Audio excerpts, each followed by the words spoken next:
everyone. Welcome to the Asian Hustle Network podcast. Today we have two special guests with us. They are Justin Cao and Charlie Pham. As a poor immigrant who came to America with empty pockets, Justin struggled with working a full-time job and being a full-time student to make ends meet. Taking a chance with starting an Amazon business with immense determination, he has now built a $1 million business from scratch. His journey has been profoundly shaped by the guidance of mentor Charlie, an accomplished 8-figure seller and now co-founder at Shifu Uni, where they're now helping many others achieve their own goals. Together, they're dedicated to providing genuine mentorship and steering people away from the sea of deceptive and misleading gurus.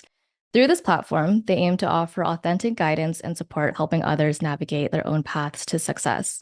Charlie is an inspiring entrepreneur who's transformed his life from being a broke college student to a successful 8-figure business owner. Once a broke college student with declining grades and lost scholarships, he faced his challenges head-on by revisiting his passion for business and reshaping his daily habits. In 2009, he and his partner launched their online venture while juggling multiple jobs, enduring tough years before hitting their stride. By 2013, they were achieving impressive monthly revenues, generating $300,000 to $400,000 monthly, ultimately scaling their business to $60 million annually. His journey proves that with belief, persistence, and calculated risks, anyone can build a thriving enterprise from the ground up. Justin and Charlie, welcome to the show. Mọi người vào tham quan. Hey, how's it going? Awesome. So we're very excited to have you both on the show today. I'd love to kind of jump right into it and talk about your stories and your upbringings. I guess we'll start with Justin. So I understand that you came from a very humble beginning and that you grew up in a small town where your parents worked very hard to provide you with opportunities they never had. Did you always know that you were going to be an entrepreneur or that you had this drive to become an entrepreneur? For me, I grew up in Vietnam, and we grew up in like a South Metro city, so it's like from the far south. And I grew up, I didn't know that I would become an entrepreneur and making a lot of money as I am today. It's still a humble number, but I would say never. That's amazing. And what about you, Charlie? I feel that your story is in some ways similar to Justin's as well, whereas you came from humble beginnings.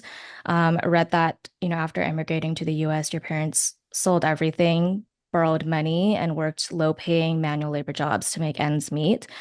What was your driving force behind you wanting to make an unconventional path instead of playing it safe? So the reason why I guess I done everything I did today is because I didn't fall into that typical Asian stereotype where where you go to school and you get really good grades. Like most of the kids that I were around, and we didn't have that many kids in our school. I grew up in the hood, so there was probably like maybe 10 students there that were Asian at the time when I went. And so some of those kids are just, man, they were really smart. Either that or they were cheating. I don't know. But their GPA was just always A's. And I come home and my parents look at my grades and they're like, what's wrong with you? And so I was kind of, I was like, this is not good for me. I don't know how to do this because I didn't speak English either. So none of us did. But for some reason they figured it out and I didn't. And so there was a lot of struggle there. And the reason why I started thinking about business really was because I started reading books. I didn't think about business. I just thought about making money. And I was going after making money because we had no money. My parents didn't give me any money growing up. So I think a lot of people understood this too, is like when you're lacking money, you lack freedom. And so I didn't have a lot of choices. My parents told me what to do. I wanted some stuff and I didn't get it. I was pretty upset. I'm like, dang it. So now I gotta go out and get it myself. And so like cutting grass, weeding people's yard for like a couple of bucks here and there growing up, and then going to work really early, like at 14 years old, 12, 14, started working and finding ways to make money. That's how I started. And then reading books really painted that, like Think and Grow Rich and, how to get rich and Rich Dad, Poor Dad. I started reading those books at 17, and that's really started painting the picture of, getting into like, hey, you can build a business. Why don't you why not become a millionaire? I'm like, I never thought about that. Like, why not? And so that's what exactly happened. For me, it's just going after, trying to create freedom in myself, which is more control instead of being controlled by my parents all the time, honestly. Yeah, for sure. And I think there's this kind of like misconception that Asian students or Asian kids were always going to get good grades. All of us are really studious in school, right? But that's not the case at all. Like, it's not going to happen with all of us. And the model minority is just, it doesn't exist, right? Like, there's all of us that have such creative paths and creative perspectives and personalities. And it doesn't always mean that we're going to be excelling in school. We could be good at just creating our own path to success. And I feel like with a lot of us who come from a very humble beginning, when we're forced to actually make money for ourselves, it's unfortunate that like kids have to do that when we're not provided with the resources. But then I feel like for a lot of us who had to do that, it really catapulted into us striving to be better or taught us skills that would, help us survive or would lead us to an entrepreneurial path. So I really think that's interesting how your journey played out, and just really find it admirable. I So failed a lot. Let me tell you that. yeah, Growing up, I felt like a failure a lot of the time because I guess my parents kept reminding me how sucky I was at school, how bad I was at certain things. I'm not saying I'm not upset with them or anything, but that's just the culture. Like, hey, why you're not the great? yeah, And so I failed a lot of things. And when you learn how to fail real young, real early, you don't get scared of failing like later on when you're taking risk. yeah, for sure. And on that topic, relating to taking risks, I did read and learn that there was a time while you were in college and, like you said, desperate for money, you were actually approached by a friend connected to a drug dealer. So I want to talk about that for a little bit because you do have Sure. it online, and I know that you're open to talking about it. You took this opportunity in this industry and started getting involved with drug dealing. What would you say were some of the pros and cons of this experience? And do you think it taught you more about entrepreneurship in some ways? Um, I don't promote it. Definitely don't become drug dealers. If you want to be a drug dealer, go become a pharmacist, right? That's the Yeah. legal way of selling drugs to people. But when I started, I mean, I was working like multiple jobs. I have student loans I had to pay for. I had tuition I had to pay for. And it was hard for me to ask for my parents for money because they were struggling too as well. They were trying to take care of, themselves and my siblings. I had siblings, younger siblings too as well. So it was kind of hard. And so a friend of mine, I didn't know this, but I don't want to say his name, but he's a cool guy. But he had gotten out of jail a couple of years ago, and now he's trying to get his life back together. And he needed extra cash, so he went to me and asked me if I wanted to, like, interested in this business opportunity. I'm always interested in business opportunity. He's like, "Hey, man, it's a great opportunity for you to make money." I'm like, "Oh, I like that. I like that sound. What is it?" And he's like, "Hey, it's harmless. You go down to New Orleans, Louisiana. I know a guy. We'll pick up some things. It's not hard drugs." And so it was cannabis that we bought. And so we gather up like several $1,000s from working and saving. And so we split this thing. We all put money together. It was like, just a couple pounds. And then we drove back. So it took us 4 hours from New Orleans back to Monroe, Louisiana. And what it taught me was like, yes, wholesale, you buy the wholesale and then you sell it back. But I didn't want to be on the street because I was like, I don't want to get arrested. And I don't look like a guy that's hard enough to stand in front of a corner and start selling drugs. And because during that time I was in college. And so what I ended up doing was I was a very social person. So I liked to talk to a lot of people. And so I knew a lot of fraternity guys. And so I ended up developing this relationship and I just started talking to them. And of course, all these guys, I like to party and drink and, of course, smoke weed. And so it was an easy market. And I had a relationship with this one guy. He was very popular. He knew a lot of people. And so I just pushed him the drugs and he went and he sold it to everybody else. And he came back and grabbed me the money. So I had distribution. I had people that worked for me. I just sat back and just watched them send me the money. And I was pretty happy about that. And then I told my buddy, I was like, "Hey man, be careful who you selling this to, who you having to run drugs for you, because certain people, I'm not discriminating, but certain characters are just more likely to get targeted by the police." And that's what happened. Gave it to the wrong person. The guy was just walking around the street. Like, I was like, that's a terrible idea because you don't want to be doing it on the street. Why do that? Do it in, in somebody's friend's house, or on campus, in a fraternity house, or at a party. Like, that's the safe place, right? The cops ain't not targeting you. And so next thing you know, like, it went from we're making a lot of money really fast. I mean, like several $1,000s like a week, to he's calling me freaking out like, hey man, don't pick up your phone call. Don't pick up your phone. Like, the cops are calling, man. Don't say anything. Just say you don't know nothing.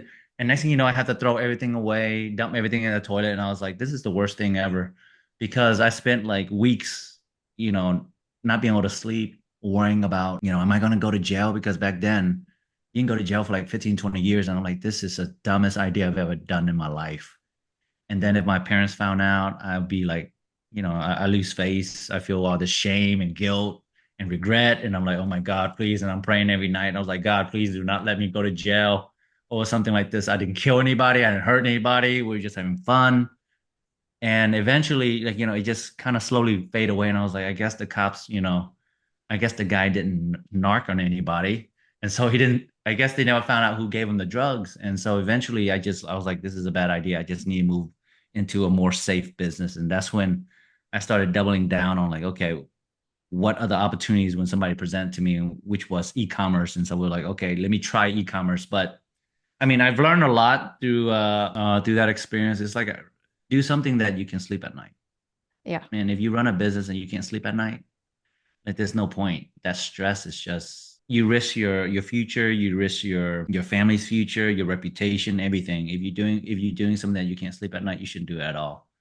Because at the end of the day, you have a life, you have one life, one name, one reputation. You want to do it right. Yeah. That's essentially some of the things I've learned. And of course, I know I learned how to, also distribute products, I guess we would say. How Yeah, to for distribute sure. products. I think it's crazy how, we grow from that mindset. Obviously, like when we were young, you probably didn't know any better. And it was like the adrenaline rush of seeing so much money, hit your account, or like, just getting access to that much money, selling things like that. But you're right, like it's not worth it. But I do think that, when we're in high school or college, those types of things were so normal because like so many people were doing it. And it's like you see it happening, and that was just like the common way to hustle. And you think like, oh, I want to get in that too. But now that we're older, we see that there's so many other ways to make money, and that type of way to make money is just not worth it anymore. And you're right, like it's better to just do something where you can sleep at night. Um, so thanks for sharing that. I'd love to hear from Justin as well. So Justin, I learned, reading through bios and articles that you had faced the profound loss of your father at the age of 13, which left a lasting impact on you and motivated you to provide a better life for your mother.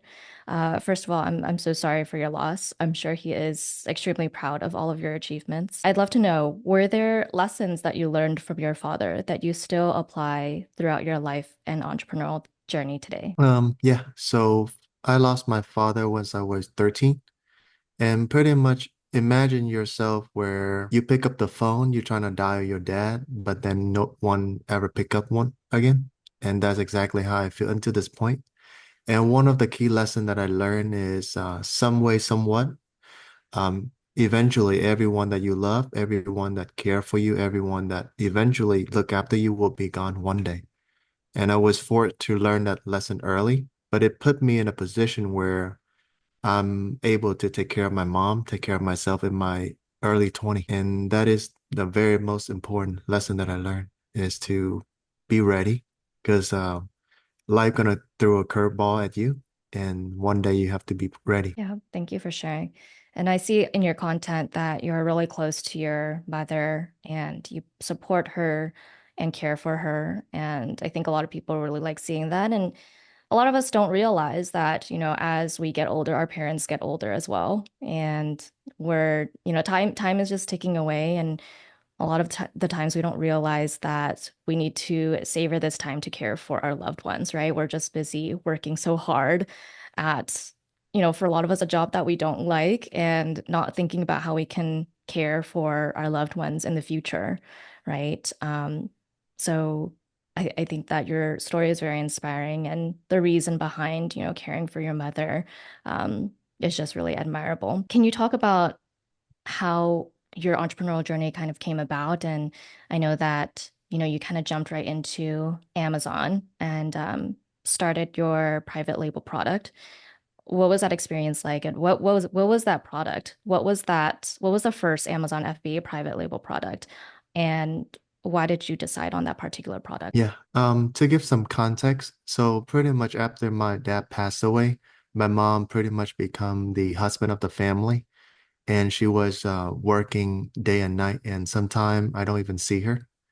And I grew up with a lot of resentment because why like my friends have parents, they looking after them, but while my mom is still working and I don't barely seeing her. And I know that a lot of us here can resonate with a lot of that.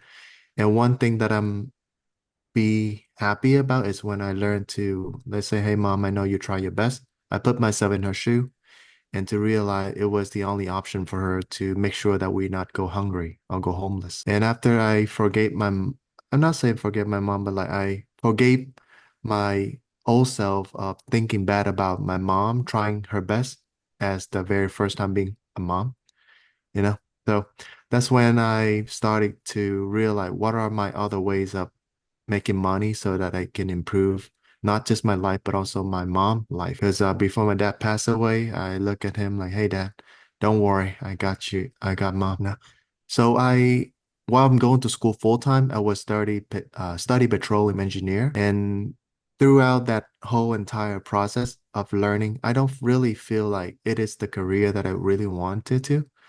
So I started to juggling multiple jobs just to kind of make end meet while supporting my mom in Vietnam. And I started with doing nails. I'm also moving, hauling stuff for people. I bought a used truck as my very first car so that I can hauling stuff for people so that I can make an extra bucks on the weekend.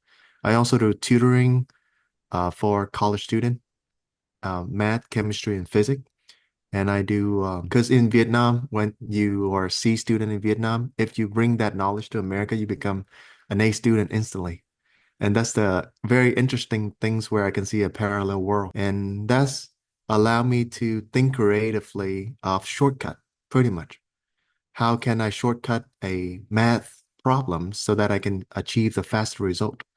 And then I started teaching to students in America, and they all getting like A plus and A in the school, and that make me interesting. And that allowed me to starting to apply that mindset toward my side hustle. So I do reselling stuff on eBay back in the very first my entrepreneurship journey. I also start selling garage sale stuff, and that's when I starting to realize I still trading time for money pretty much. So I really need to start to look for something that is more sustainable. That's when I starting to came across a friend of mine who was running an Amazon business. It was around noon.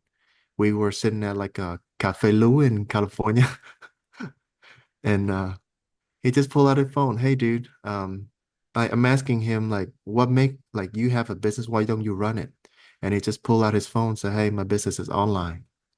And he was doing about 12,000 in like noon that day. Meanwhile, I was like not making any money at all as I'm traveling. So that's what I started to, hey, can you give me some knowledge, some information that I can learn from? And that's allowed me to start learning furthermore about private label. And for my first product, we were selling fake eyelash extension, and I was failing on that product because one of the key thing was I was egotistical, like I was not willing to reach out for help, and I was thinking that maybe if he can do it, I can do it too, but I don't want.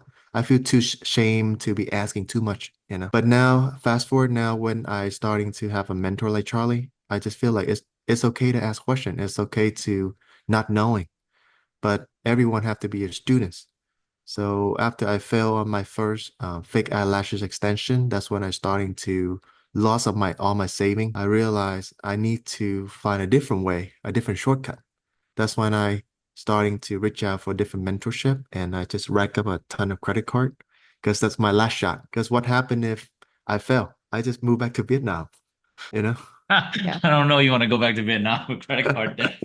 Or because in Yeah. America, one thing that I know is the Americans, the credit card system is they very like in Vietnam, if you want to get a loan, they're gonna charge you an arm and a legs for interest. But in America, you can borrow money for like 10, 20 different credit cards, 0% interest. That's what I learned from my mentor. And he really break down to me the pros and cons. I'm like, oh, actually the bank here is very forgiving.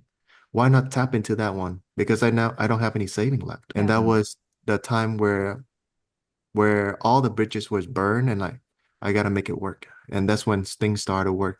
So my first business was success was with selling digital recorder, audio recorder.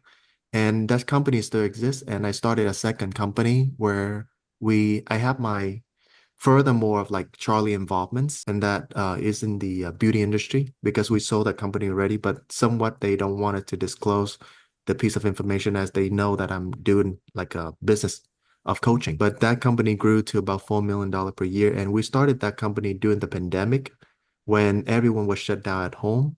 And for me in my mind, what can we do about it? You know, because for entrepreneur, we always have to solve problems, and we see a need in the beauty industry where we can create DUI product. Yeah. Got DIY it. products. Yeah, Yeah, DIY DIY, product. DIY, not DIY. DUI. Yeah, I was DIY, like, do did it I hear that yourself. right? you can still have the my broken English inside. It's all right, man. We all got that. I get it. But no, it was fun. It was COVID was a very fun time actually because wherever like so we're in Texas, you don't have to wear a Mhm. mask. You can do whatever you want.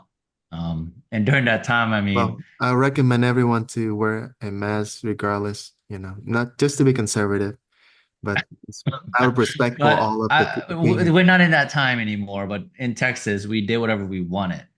And so everywhere was shut down apparently, and the doors were shut in the front, but the back door was open constantly. So we had people in the back just walking in and because nobody was working. So once we made a post online on Indeed for workers, they'll just respond and we'll get a worker come in to help us, pack and prep and ship things and then assemble the products so we can ship it to Amazon.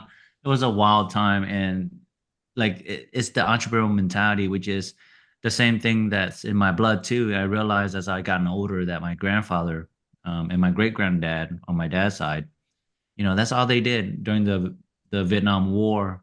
The communists took over all the businesses that he has, so they mill flour back then. And so whenever the communists took over, like is he had to figure a way to feed his family, and so he was like, okay, I'll go work for the communists, but we'll take over the leftover rice and I'll bring it home.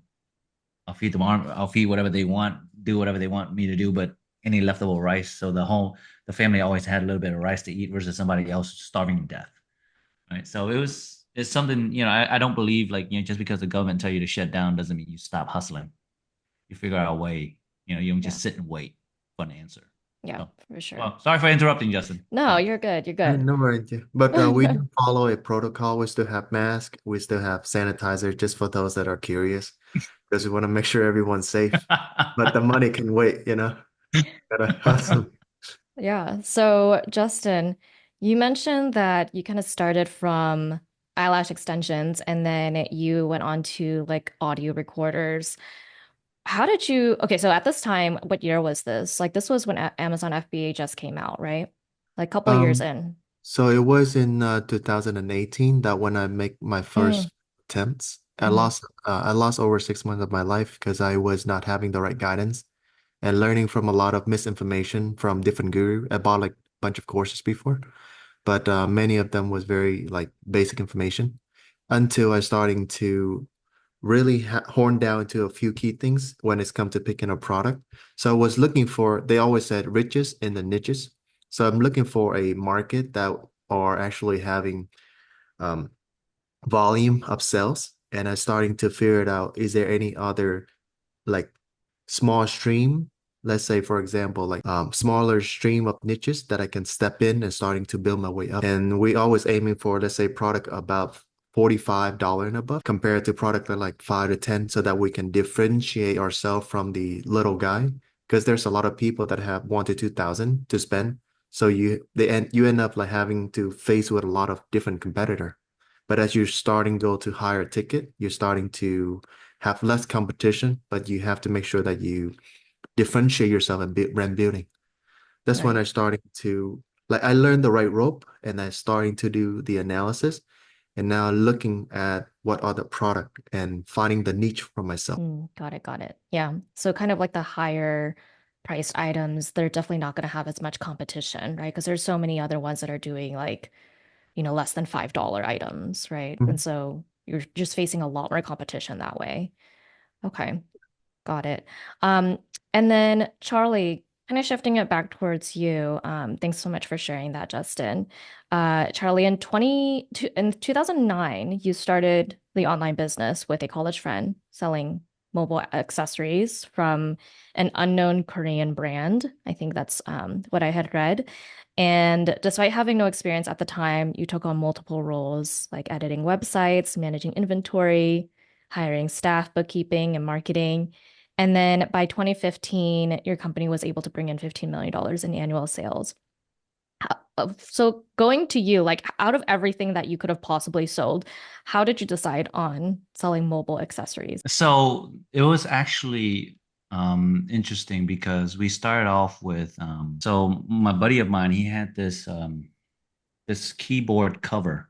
It's like for your MacBook, and it was a product that he had purchased for his laptop a while back. And we were at the library one day, and he was like, "Hey, you think we can sell something like this?" He asked me if we can sell this, and I was like, "Yeah, why not?" And so I was like, just nonchalantly, not thinking much about it. I was like, "Hey, yeah, why not? We can sell this." Because I'm all for some making money. So I was just like, yeah, let's do it. And next thing you know, he comes back to me like a week later. Was like, "Hey, do you wanna sell this online? I heard about this eBay." And that's how we got started selling on eBay first. And we sold these. So we started finding ways to sell this product, and we source overseas in Korea because he was Korean. We didn't know where else to source, so we went to Korea because he was a foreign exchange student. So he went back to Korea and he started asking around his neighborhood who was making products.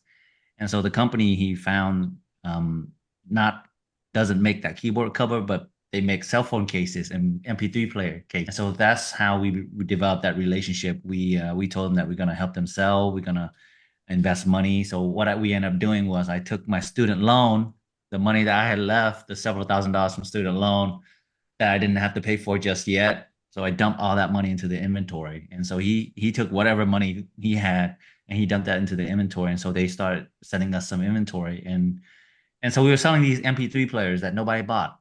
Okay. First there was nobody buying this stuff. And then we shifted into cell phone because we noticed that Samsung, because we were in Korea, Samsung was kind of growing. And so we saw an opportunity in saying, "Hey, we can get cases for this." So we started selling Samsung cases. And at first it didn't really make any money. We didn't make a lot of money. Like the first 3 years was just really just knocking on friends' doors, literally asking them, "Hey, you want to buy this? Like, it's cool. Buy it. It's good for your phone." But a lot of people don't have the Samsung phone, and it was all flip phone. There was no fancy iPhone. And when the first iPhone came out, that's when things started taking off because we were already in the mobile phone accessory. And for the last 3 years, we didn't make any money. We barely made 1,000 a month. We were making like a couple, like 20, $30 a month. That's how bad it was on eBay. And then I jumped. Then after eBay didn't work out, I was like, whoa, I saw this Amazon thing because I was researching on Google, like marketplace platform to sell on. We have a website, but the website had no traffic, so there was no sales. We had this guy, our friend, we hired our friend, was like, "Hey man, you're a designer." He was okay. He was not bad. And he learned how to build the site for us. And so, long story short, he moved after he built it. There was no sales. I decided to move us into Amazon and we started selling there, but we didn't make any money. And then when the iPhone launched and we were able to get the case, access to the case for the iPhone, that's when we started making a lot more money. And that's when we were competing with like Otterbox and all the big brands that were there during that time. And the one big thing that made a difference was our pricing because when we saw a cell phone case that was like $60, and we're like, this is crazy. It doesn't cost $60 to make this thing.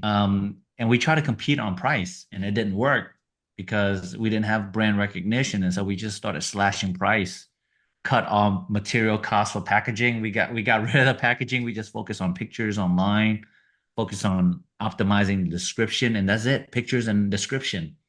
And that's when sales started taking off because we cut prices and people like lower prices. And I'm sorry, that's the truth. It attracts people. Pricing is important. That's a little different now, a little bit different now. When you have an established brand, you have to do that. But when when you're building a brand, you got to deliver both quality and a competitive price. And after that, I mean, I just started focusing on expanding. I mean, I just grew with Amazon. We started pushing a lot on our website. We were just on all the marketplace, Etsy, just Walmart.com. We try to get into every single marketplace that existed, and we went over to Europe. And I think that's really what really continued to grow us, because I kept trying to focus on expanding. What other places can I sell in? What other countries? We sold to distributors. And my job honestly was just continue to focus on expansion. I just care about making more money, growing it, getting more visibility. And that's when we started doing influencer marketing. I started reaching out to YouTubers.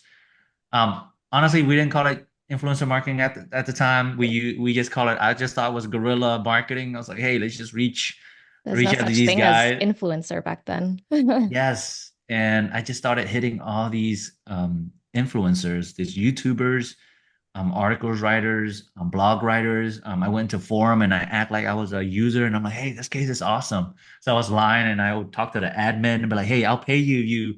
You rep our case. And so I did that, and I just kept doing that over and over and over. And then slowly we started seeing tons of sales and traffic from that. And all that backlinking ranked our website for cases. And it was a very interesting thing. The brand is called Ringke Case, Ringke, Ringke. And the brand's still there. We exited that business, and the brand still exists. It's out here in Carrollton, Texas. They moved their office, but a lot of my original team still work over there. So it's very interesting. I can call the general manager out there, but it's cool. But that's exactly kind of how a lot of it is. I guess you would say I just said yes to opportunities, and that opportunity just presented itself. And we just kind of figure it out along the way instead of trying to. Now we have a process, to develop ways to get products, because there's so many products out there. You're like, how do you compete and win in a market of saturation, right? Everybody thinks that the market is competitive and saturated. The truth is, it's good that the market is competitive. You just got to know how to be better than the other person. That's really it, because there's tons of like restaurants out there that's blowing up. There's tons of nail shop that competing and winning against somebody else. There's tons of small business, retail shop business that wins against somebody else. So why can't you? And it's because there's a lack of creativity on how to make something better. And so for me, like for us, Justin and I, we think about how do we improve the existing product? And that's what we teach, is like, how do you be creative to solve the problem of your product is the same as everybody else? How do you make it better than somebody else? How do you market better than somebody else? How do you drive traffic better than somebody else? How do you have a better relationship with the manufacturer so that you get better price, so that you have higher margins? Because yes, there's going to be competitors, but there's going to be competitors that are not great, and they will lose. You just got to be better than them. That's how you win, solve the problem. But Yeah. that's a little bit about what happened.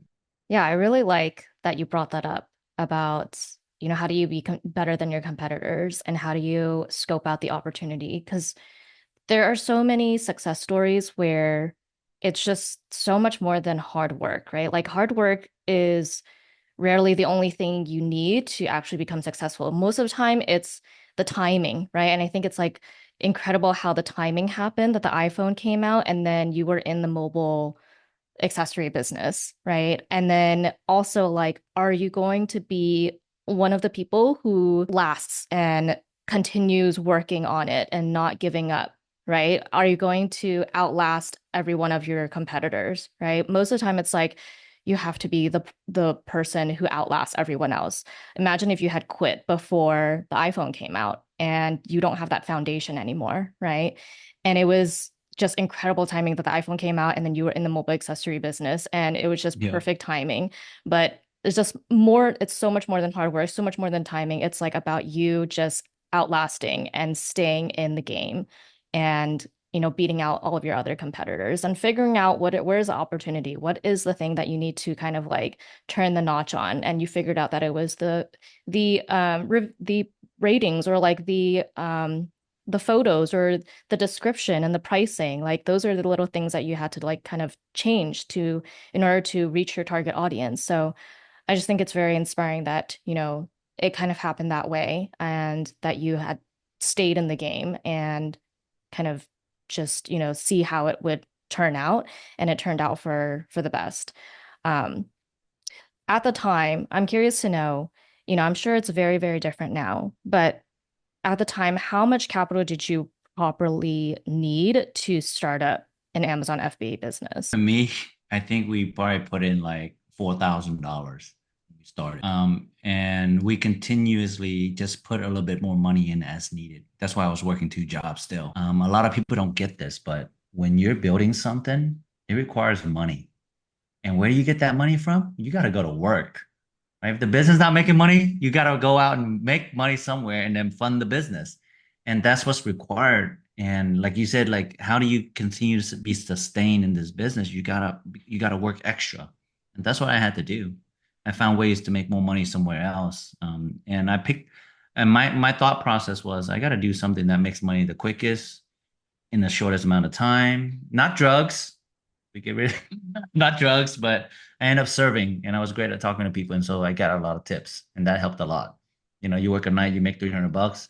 That's not bad. So you work 3, 4 nights and then you go work on your main business. And it's nighttime. So I work my business in the morning and nighttime I go to work. For sure. Thanks, Charlie, for sharing that. So I'd love to turn the switch a little bit and talk about the two of you together. How did you both meet, first of all? And how did AMZ Shifu come about? Tell us like what AMZ Shifu is, and just kind of like the founding story of it. Okay, I'll share. I guess Justin's muted, but I'll share. I think I met Justin on a trip. It was a friend of a friend. I think we were on an airplane going to Florida to go fishing or something like that. I don't remember. I think that's what it was, and that's when we started like connecting. And when I found out that he started doing Amazon, and then we started sharing more about what we do. I think that's when Justin started reaching out to me for advice when it comes to like e-commerce. During that time, I was doing so many different things. I was doing real estate, I was investing, I was doing e-commerce, and so we weren't really connected until we started hanging out with each other more. And I think Justin, after that trip when we were in Florida on a boat like 50 miles out in the Gulf, and it's just sitting in the middle of the sun, and that gave us a lot of opportunity to really talk because you're there for hours in the middle of the ocean, and not really that much fish going on, right? Not much fishing going on because no fish that was biting. We had a fun time, but that gave us an opportunity to really connect, and I started understanding what his goals were, and I saw how um motivated he was. There's a lot of people who say they're motivated, but there's a lot of people who just say they're motivated, but they're not showing their action. And so he's a person that I saw and was like, man, he's hustling. He's taking action. And I really respected that. And so I wanted to just help him because I saw that, like, man, if I can help change his life, it'll change the people around him. Like if I can make this one person's life better, I always think about that. Something that's important to me is like if I can impact your life in some way, just by helping you with advice, with wisdom, or just something that I can do to help you, I'll help you. Why not? Because if I help you, I'm leaving a lifetime impact into your life. And it makes me feel good too. It's a little selfish of me in a way. It makes me feel a little good too about that. So for us, when me and Justin helping people like start their business, launch their product, and they get excited, you're like, oh, that feels good. I feel good doing that. It's more fun than just making money because the money is there, but when you use the money for something or you use your time to impact someone's life, and so that's how we met Justin. I think it was on that random Florida trip to go fishing. I thought that was pretty interesting, and I think we went out a couple of times too, but I don't want to talk about that. Yeah. Um, Thank you, and Charlie. And for me, how did I met Charlie is through a mutual friend. So when I got to America, I tried many different jobs, and one of the job was to become a translator in a car dealership.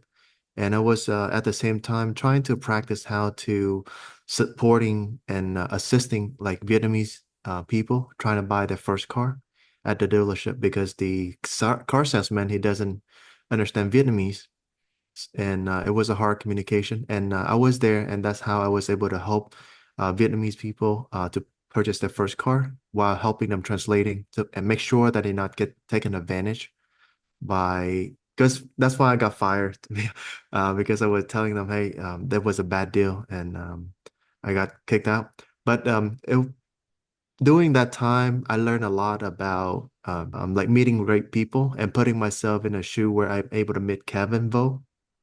He's a car salesman, but he's very genuine and honest, and that's how we connected. And that's like Kevin, he know Charlie, and they've been friends for years, and that's how I'm able to get connected with Charlie as well. And by sharing this, I want to say that networking and putting yourself in different environment, because I never think that I would become a translator. It's this opportunity right there for me to make additional income, and I just put myself in there. Wow. Thanks for Yeah. sharing that, Justin. Yeah, it's crazy how the people who are connected to you, you never know who they're going to introduce us to.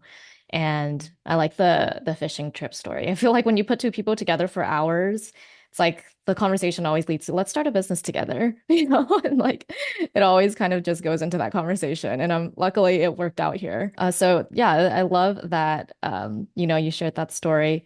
Tell us a little bit about AMZ Shifu. Like what can people expect? Like what is it and what can people learn from it? Yeah. So regarding to AMZ Shifu, so how it got started was from me and Charlie, where we're able to build successful company. And right now, really, our goal is not about money to make money with the coaching. Like last few months, we able to go negative just because we want to invest back into the student, into the material, and into the coaches. And so with the goal of Amazon Shifu is to give the right guidance in the sea of like misinformation out there, because we have people that came to us where there was failing on their product, that all their saving was like down the drain, and there was like one last shot, and we were able to use Charlie. So we didn't intend to start that. We were just trying to help out. And I was able to give the blueprint that Charlie gave me to that guy, and just like, if you have any question, let me know. I'm here to help. And it turned out he was able to build from a failed product to $500,000 in 30 days during holiday season, under 2 years. And that was the exact same pro map that helped me put myself on the map on Amazon, that was able to do $4 million per year. And that's when I'm starting to think, wow, these are really powerful information, and we feel so selfish of us not to share it out there to more and more people to know. That's why we decided to make a mission to help people. So that way we, at the same time, it's like there's so many young people out there just came to America. They may be clueless about what the future could hold. And that was us before. So we're trying to be there for them. That's why we're trying to make this as a mission to help people.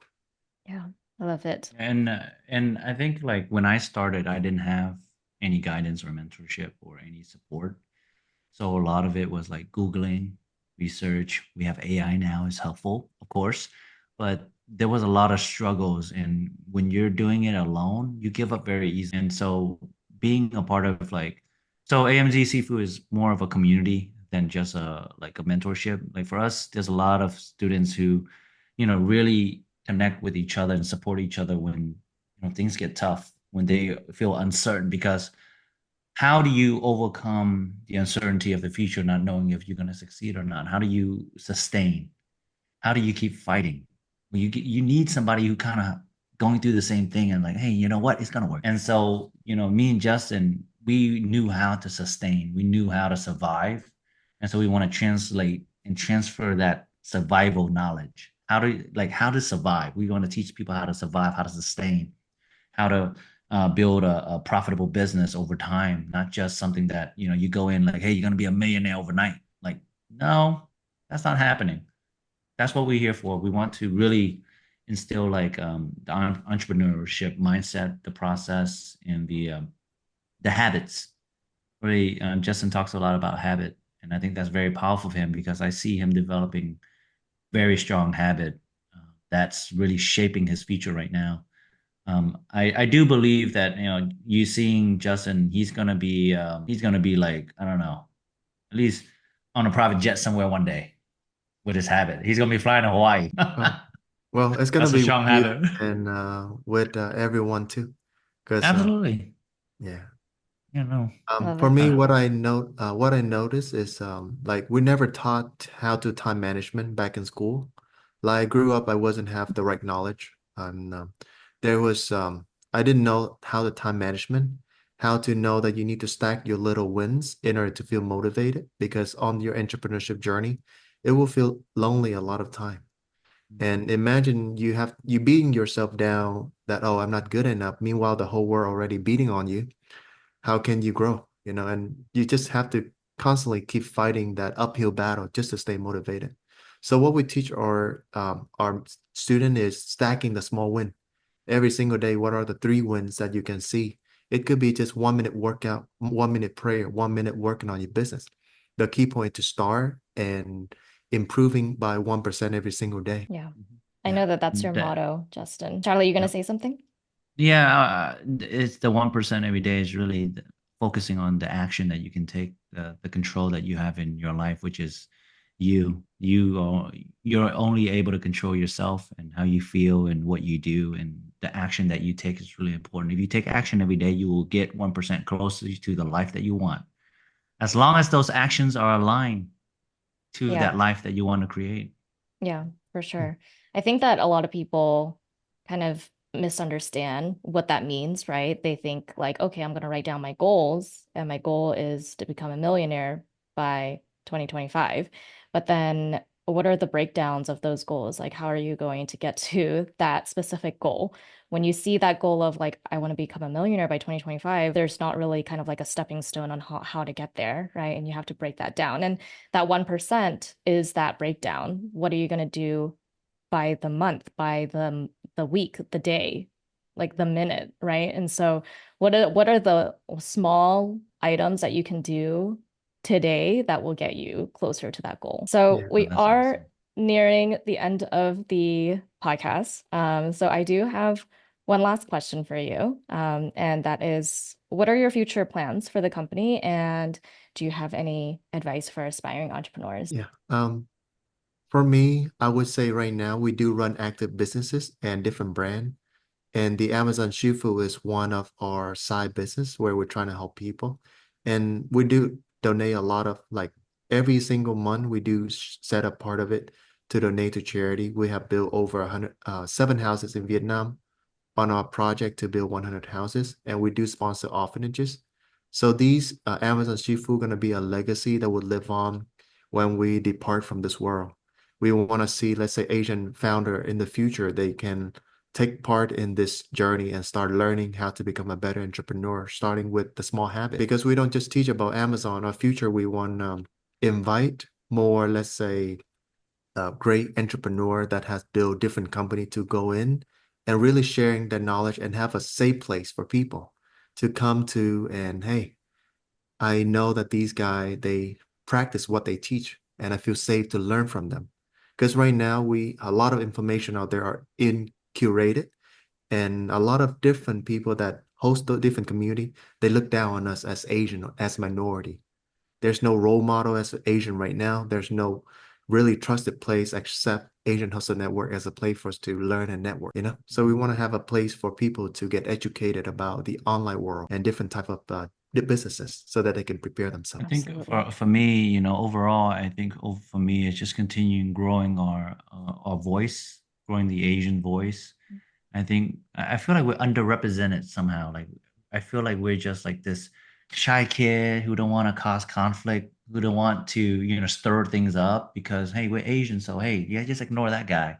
He's not gonna do anything. Because I remember growing up, just getting beat up by kids and being made fun of, and I was like, like we our life is a lot harder than the kids who were born here in America, right? So, really want to empowering a lot of, I guess, young entrepreneurs who are Asian to like, hey, man, just go out there and do it. Like, don't be shy, just get up. And so we really want to, make an impact through that by, inspiring them and teaching them good habits and, strengthen people and just make them strong, like strong. When you're strong, you can create strong families, not just for yourself, but for your future, your family, your kids, whatever it may be. When you create a strong identity for yourself, so that's really where we want to. I see our future being that direction. That's what I enjoy, and of course, investing in future founders and going into other businesses, buying brands, and there's so many things we can do, so many opportunities. So we're excited for the future. Yeah. And one last thing is Mm. we also have an incubator program. So pretty much we do invest into founder. So it's a way for us to also curate and figure it out who is excel and then they may not have the finance or like proper strategy. and then we pour into them to help them scale because we have the blueprint. Amazing. Well, thank you so much, Justin and Charlie, for sharing your stories with the AHN community today. Where can our listeners find out more about you online? Definitely just follow me on IG, Charlie T Pham. So just hit me up on IG. I do have a YouTube, but it's not very big. I don't have a lot of videos on there. So just follow me on IG. It's more fun. And you guys can go to amzshifu.com. And also we have a YouTube channel with the same amzshifu.com. And you guys can go on there and learn a lot. And this year we try to create more educational content that you guys can learn and take action right away. And these are not just content that from ChatGPT, but content from our blood, sweat, and tear to put this together to make sure that you guys don't make the same mistake as we did. Awesome. Well, thank you so much for sharing that. We'll put that all in the show notes.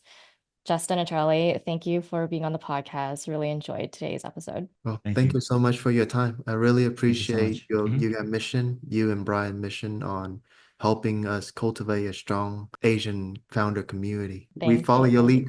Yep, Thank you so much. definitely.